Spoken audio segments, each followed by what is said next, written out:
வணக்கம் நண்பர்களே. அன்புக்கு அடையாளமாக நிறைய விஷயங்கள் இருக்குது. அதில் ஒன்று தான் இந்த மரம். 1869ஆம் ஆண்டு நடப்பட்ட இந்த மரம் பார்த்திங்கன்னா குன்னூரில் சிம்ஸ் பார்க்கில் இருக்குது. நிறைய பேர் அங்கே போயிருக்கவங்க பார்த்துருக்கலாம். எவ்வளோ ஹைட்டாக இருக்குது பாருங்கள். 17.5 அடி அகலம், அதே போல் 172 அடி உயரம்.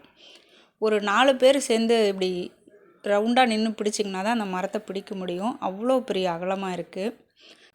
இதோட கலரே பாருங்கள் மாறிடுச்சு, ரொம்ப ரெட்டிஷாக இருக்குது. அன்பு அப்படிங்கிறதும் அப்படி தான், ரொம்ப ஆழமாக அழகாக ஒரு கலர்ஃபுல்லானது உண்மையான அன்பு அப்படிங்கிறது. அதுக்கு தகுந்த மாதிரி இருக்குது இந்த மரமும், இதனுடைய பழமையும், இதனுடைய தோற்றமும்.